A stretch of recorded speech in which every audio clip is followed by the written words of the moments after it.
Welcome to the Maria Liberati Show, where food meets art, travel, and life. What does food mean to you? Tell me in a recorded soundbite of no longer than 60 seconds or a post of no longer than 50 words. Post it on social media, hashtag it The Maria Liberati Show, or email it directly to me at maria@marialiberati.com. And if your soundbite or quotes are selected to be part of an upcoming segment, I will send an autographed copy of my book, The Basic Art of Italian Cooking, to you as special thanks. I love having my listeners be part of this show, so come on and join in. A country that is a cultural influencer usually does so by its fine food, fashion, and lifestyle. According to a study done by the Wharton School at University of Pennsylvania, Italy ranks number one for multiple years as the top cultural influencer. Here are some top tips of Italian food culture that have influenced the world. Easy on breakfast. So typically, Italians enjoy a light breakfast of cappuccino and a light pastry or a few cookies in anticipation of a fuller 3 to 5 course lunch. Coffee culture. Italy is considered the coffee capital of the world, having created the coffee lingo used around the world for many coffee concoctions. This is even extended, as you heard in our coffee episode, to the attempts to trademark Italian espresso. It's said that in Italy, besides the visual arts, the two main arts are the art of cooking and the art of eating. And that means eat fresh and seasonal when food is at its best. Food is the rhythm of life.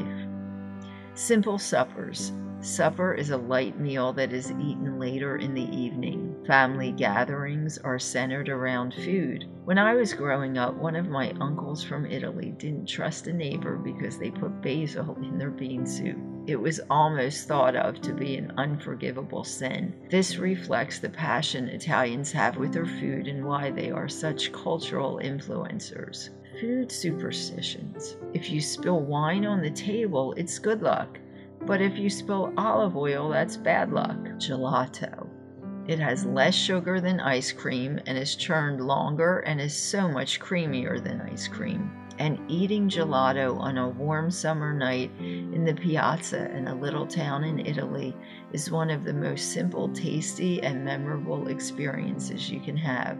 There were the three tenors of Italian opera, but who can forget the three tenors of Italian cooking: pizza, pasta, and olive oil. Pizza and many pasta dishes come from what is called in Italian la cucina povera, or literally translated as the poor kitchen or peasant kitchen. La cucina povera is a style of cooking once associated with peasants of long ago, but now refers to a fashionable style of Italian cooking. The true philosophy behind La Cucina Povera was making do with what you have to transform humble dishes into more than the sum of its parts. Joining me today to discuss more of these examples of food culture is author and publishing icon Elisa Celli, who created the Pasta Diet and other best-selling Italian cookbooks in the 80s and went on to create an empire of food and cultural-based works.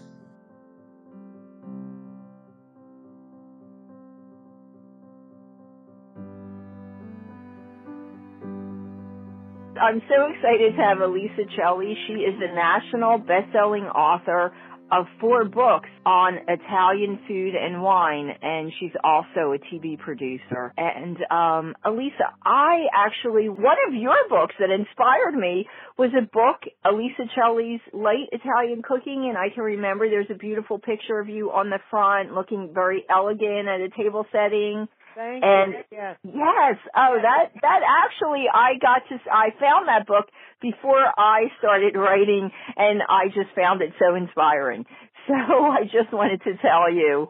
That's one of my favorite, the Italian light cooking, and that was a big Simon & Schuster book. Ah, yes, and I love that book because I always thought, I think you were the only person that I really saw bringing out that, Italian food, Italian cooking, you can do it in a light way. People always think that it's heavy, but it's such a healthy diet and you can do it in a healthy, later way. So I think that was too one of the reasons that I loved it. I really, really enjoyed that book. So a couple of things I wanted to ask you. You know, we're talking about Italian culture and how Italian culture has just exploded all over the world. I mean, it's been that way many years. People are just in love with Italian culture. But the pasta diet was a phenomenon, and you've had so many different printings of it since its release in 1984. So I wonder for you, how has the world of pasta and Italian cuisine changed? Italian food, it's still the number one favorite choice, and pasta is the number one choice over pizza in America. And so the classic Italian foods, the genuine ones, are always preferred, and they're the Italian foods that are doing well. With changes in diet, there have been, like, people have to be gluten-free. There's many choices for pasta. The lighter sauces, not the heavy meat sauces and cream sauces, which my region, I'm from Pescara, Italy, on the Adriatic. We don't do those kind of heavy sauces, which is, that's why I was the first to say Italian food is light and healthy. Italians live longer than Americans and have less prevalent diseases because of the diet. But it's the real Italian diet, which is Rome through Tuscany and down south. The northern acquired a lot from France and Switzerland, so those are heavier types of Italian food. The Italian diet, I proved you could lose 10 pounds in a week. And, you know, Oprah, because I did a lot of TV with my books, being an actress, I could go on to a lot of TV segments. Oprah said, how can you be unhappy eating a bowl of pasta? And she loved the pasta diet. I'm sure she did. And you know what? I didn't know you were from Pescara because my family's Abruzzese. And the one thing, I'm glad you said that, because that's where I studied cooking, and I lived there for a long time. And I thought that the diet there in Abruzzo had more of a healthy sort of it's healthier then, right? I am correct in thing. Yes. We have pasta and a lot of seafood because we're on the Adriatic. In fact, we created what you call the cioppino and the fish soup here. We call it zuppa di pesce. It was created in Pescara. I have this habit of eating lots of salads and fresh fruit like after dinner, and I noticed that in Abruzzo that's a tradition to eat the fresh fruit, to have fruit after dinner. Is that correct, or was that just my grandparents that did that because they like that? I kind of noticed that in Abruzzo everybody was doing that. We have the salad after after dinner, yes. But the salad after dinner and then fresh fruits though after dinner, right? Salad digests your food. It has enzymes, and if you put, I always have to lecture people in America. They'll put balsamic vinegar or vinegar, have a salad first, and that cuts your taste buds off. You can't taste the great wine in the food. I don't know of too many. It's usually a dolce of some sort because fruit has to be taken by itself. It right. Separately. Yes. Well, I don't mean with dinner.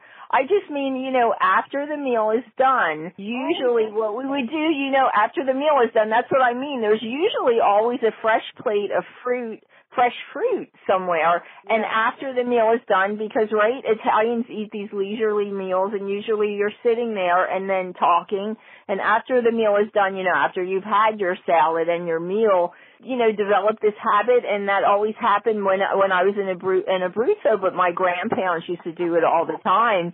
So, and, I always wondered why I did that, and when I lived there, I kind of started finding out, but it's a healthier, it's definitely a healthier region. I think they have a healthier style of cooking that, I was so influenced by, and that's really the way that I eat. I love my salads after dinner, and, a little bit after dinner having fresh fruit. So, no, I just wanted to tell you that because I'm excited to find out that you're from Pescara. That's wonderful. Yeah. Started me at 7 years old cooking, and I didn't want to do it. And she said, someday this will be important. I said, I know it goes to a man's heart. She said, no, it'll be more.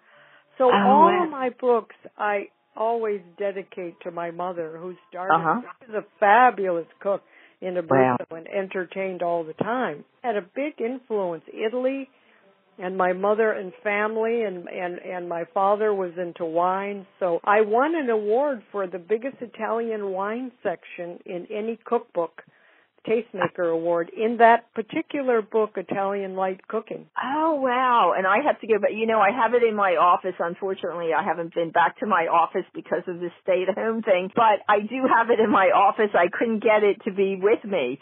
But, wow, that's wonderful. So, yes, well, I'm sure you said your dad knew a lot about the wine, so you kind of grew up with that as well. And that's wonderful. I also studied enology with Ezio Ravella in Montalcino. Oh, wow. So I really studied Italian wines and really enjoyed it. And professionally, I went back to Italy. I mean, amazing, those books with the invitations. But then I did the Italian Gourmet Italia for Alitalia Airlines. So I was back in every region every couple of months writing about the food. Oh, my gosh. And wow. Their gourmet brochure. Uh-huh. So I was very blessed all my life, and because of growing up with the Italian food, well, food is a passion for Italians, and it's sharing love. That's what's so wonderful about the passion of Italian food and wine, but people should even every day be sharing with love.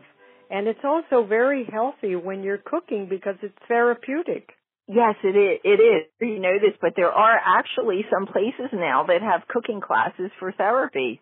But so what I wanted to ask you too is, so Italian food today, what's different about it now than when you were writing your books? Is there anything now? Just what I had mentioned, the health aspect for some people having to be gluten-free. Oh, yes, yes. Lighter and not eating meat. Well, Italians, we eat more seafood and lamb than we do chicken and beef, which is much healthier. Yes, and if you go to a restaurant, that's the best thing to order because they can't afford grass-fed. Ah, yes, you're right.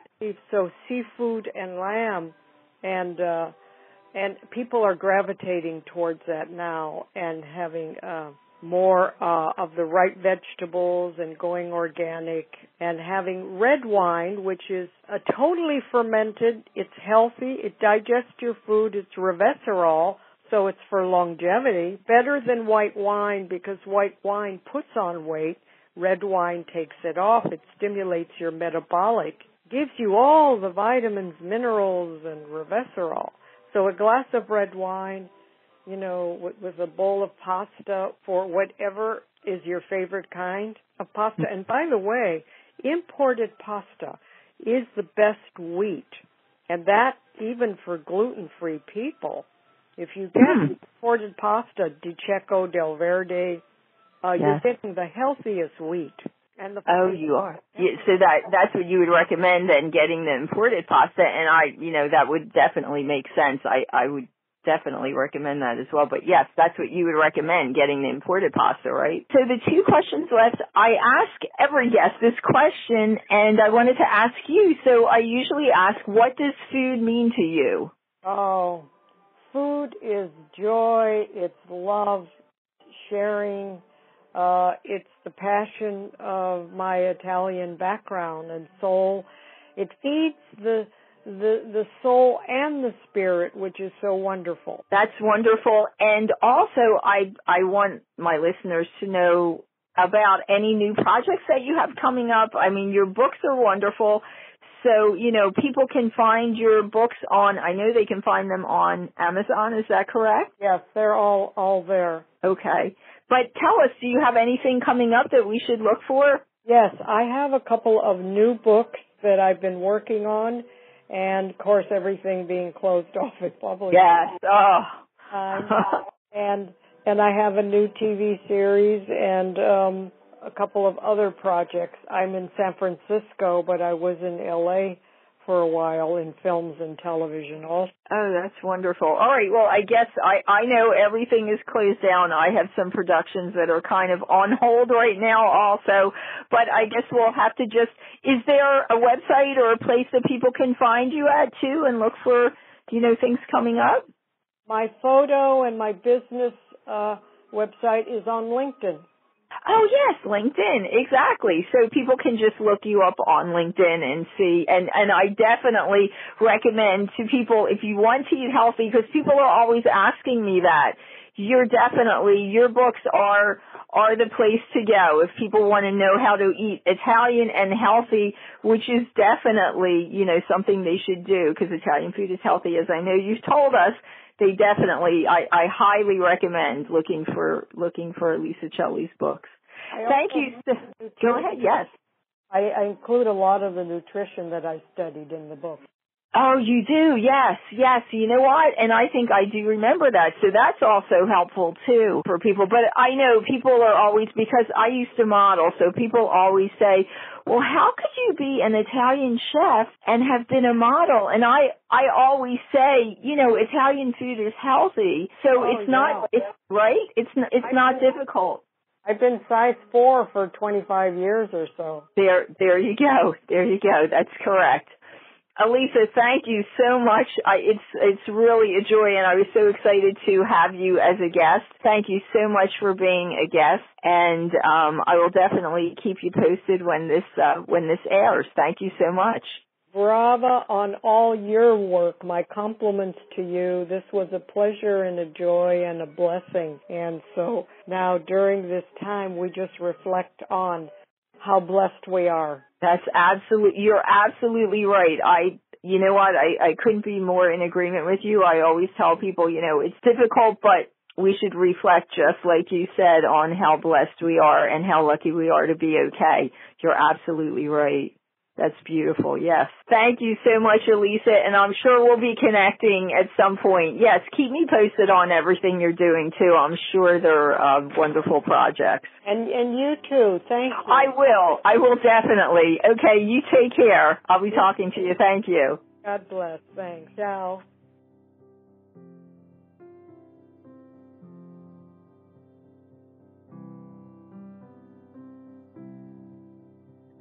Thanks for joining us and listening to the Maria Liberati Show. If you have any Italian dishes you want to show off, take a picture of your homemade favorite Italian dish and hashtag the Maria Liberati Show. Post a photo on social media. We'll be gathering pictures and posting it on my website in the next few weeks. Thanks to my producer, Britton Roselle, and this week's guest, national best-selling author Elisa Celli. Go to my website, marialiberati.com, to keep up with my blog in the show and my book series, The Basic Art of Italian Cooking. And don't forget to post your answer to the question, what does food mean to you, in a recorded soundbite of no longer than 60 seconds or a social media post of no longer than 50 words and hashtag it the Maria Liberati Show. Post it on social media or email it to me at maria@marialiberati.com. If your answers are selected for an upcoming podcast segment, you will receive an autographed copy of The Basic Art of Italian Cooking. I'd love to hear from my listeners and have you be part of the show, so join in. If you have any questions or ideas for upcoming segments, email me directly at maria@marialiberati.com. Until next time, peace, love, and pasta.